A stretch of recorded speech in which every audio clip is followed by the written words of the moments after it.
When did you actually start playing varsity at Central? And then, what was that like? Of course, you guys went in the city, things like that, What was that like, man?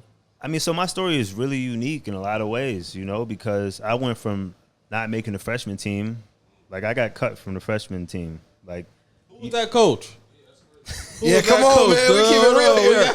We keep it real here, man. Hey, Malik, it's all love.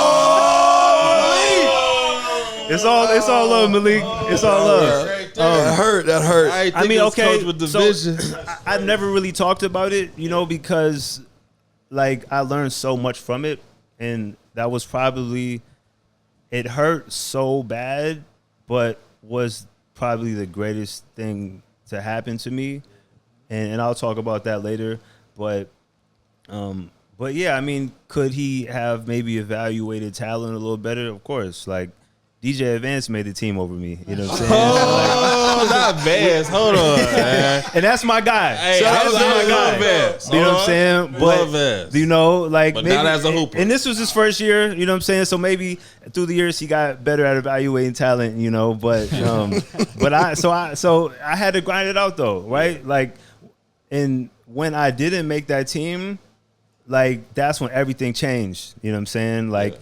After school, I remember the next day after school, the next morning, I was getting my stuff ready, and I'm like, bro, I'm not coming home after school. I packed my bag up, I put my gym shoes in my bag, and I got on a bus that took me to the Midway Y. So I just stopped coming home after school. I went right to the Y. Right. And I would get there at school got at 2, I get there at 2:45, and I would be there till the close. And I would do that like 5-6 days a week. Yeah. And if I didn't have that loss like that, I would have never adopted a work ethic like that to take me on to like sophomore year, was playing JV, started JV when Mike got moved up to varsity. Right. And then junior year sat the bench the entire year, just never played.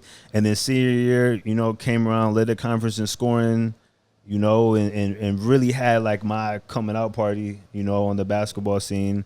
And, went on to play, collegiately, some pro ball, but that experience of suffering such a setback changed everything for me and how I worked, So it hurt though. That was like a gut wrenching loss. So y'all can imagine, bro. Yeah, for sure. As much as I was about basketball, it was embarrassing. Yeah. Like you come into people have stories like Shea had a story like he didn't make the varsity team. Okay, but he's still playing on the team though. Right. Like I got cut and had to play at the Central Baptist Church my freshman year. Church league. I was in the church league, bro.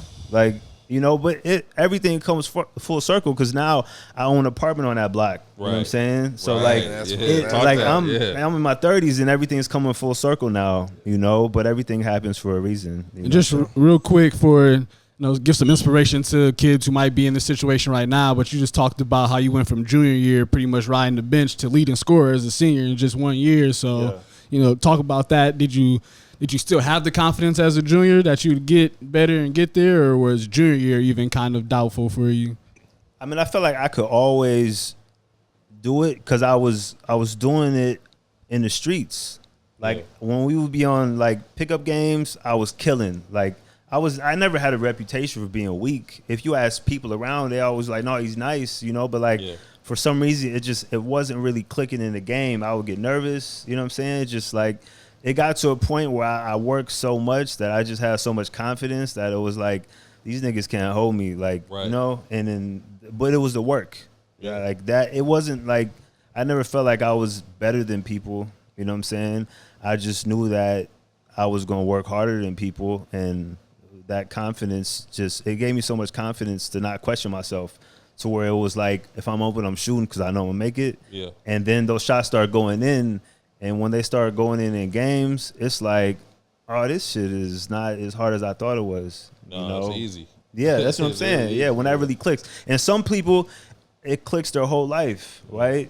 Like I remember growing up, we would play Jimmy Lee, and we would have to play against those Gerald England. I don't know if y'all remember Gerald England. Oh yeah, Mark Snow, all them. Okay, Gerald England especially. I know exactly who that is. He's probably I would probably say Gerald England is probably in my era the coldest to come out of St. Paul, but not just St. Paul. Like it wasn't just a St. Paul thing. Like we would They were going to state, and he would dominate the whole state. Like, he had to have been the number one recruit in the state. You know what I'm saying? He was so nice.